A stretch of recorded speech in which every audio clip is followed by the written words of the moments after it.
Do you remember those moments from your childhood when you just went to draw something?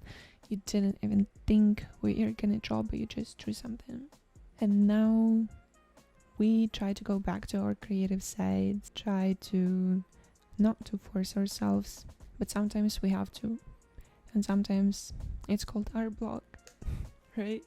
Not lately, actually before summer or during summer, I've been really busy, and because of that I couldn't really dedicate as much time as I wanted to my art and to my creative side and to just create because of some distractions. But then I started implementing some steps that will help me too, and it really helped. That is why I wanted to share those steps with you. Okay, so step number 1, you have to create consistency around your art. It's not about your art, it's about outside of your art state. Because usually when you're in art block, I don't know, personally for me, usually when I'm in my art block, my life outside of art is not in a good shape either. You know, we gotta start from somewhere. My advice is to take some classes, and for example, I started taking boxing. And I try to go there once a week, every Sunday.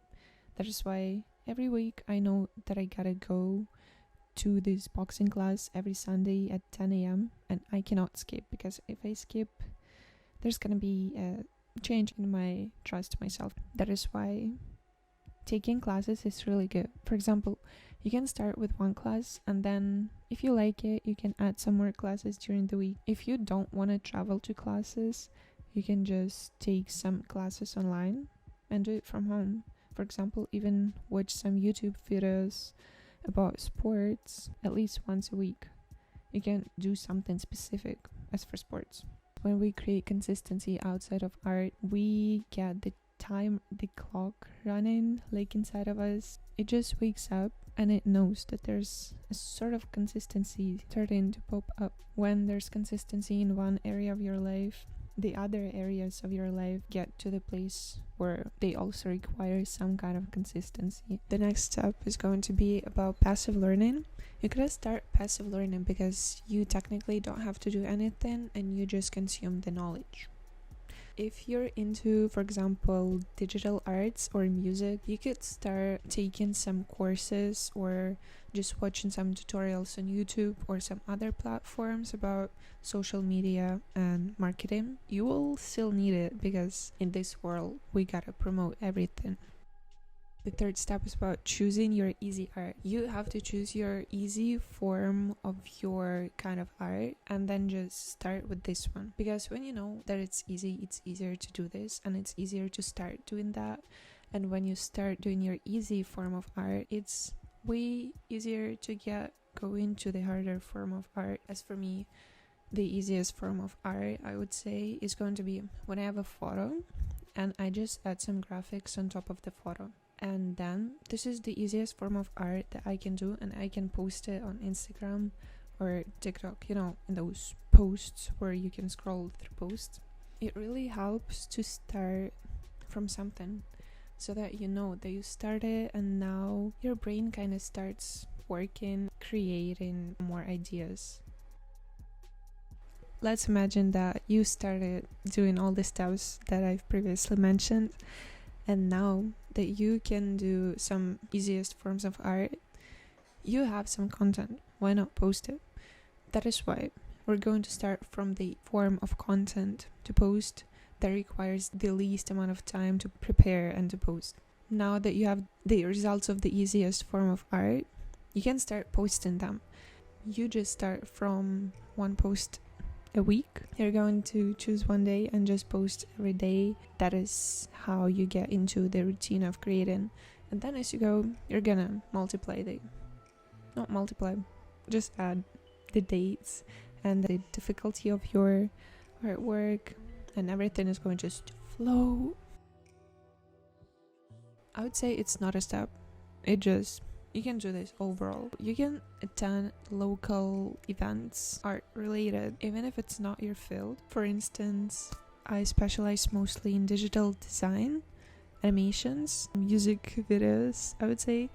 But still, I try to attend different kinds of art workshops or just events. For example, pop-up events is for fashion people, film events is for film people, and music events, some music workshops for music people. That is how you just find your community and you just attend the events with your vibes. So you just go there to just, chill and find some more people that like your vibes. Isn't it great?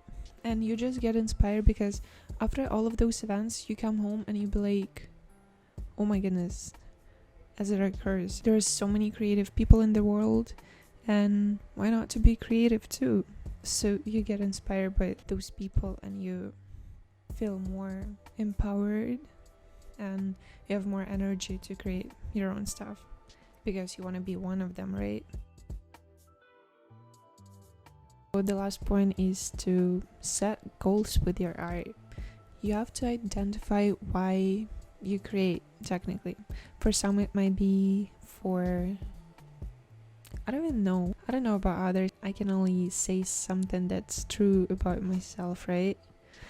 So as for myself, I find it interesting, but art is the way for me to find my community, because when I create and when I post, some people just somehow find it and they have the same vibes, and some of them like comment it or even like it, but then even when they like it, you can see their profile and it's like, that's the vibe I want to surround myself with. That feels great when people with the vibes that you're striving for find your art to be as satisfying as the vibes that they like. I don't know, it's kind of external approval or that kind of stuff, but that's what it is. For me, art is about finding my community and just connecting with people, with like-minded people who think creatively and who want to do more, create more in this world. You can share in comments why you create your art, because as I said, I can only say some true stuff about myself,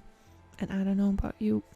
I would say these are all the steps that I would recommend you to do to get closer to your creative self. For now, maybe I will come up with some more later down the road, but who knows. I hope you felt inspired at some point at this video. Share your art with the world because it really matters, and people always find like-minded people, but you have to do something for them to find you, right? So go and post your art.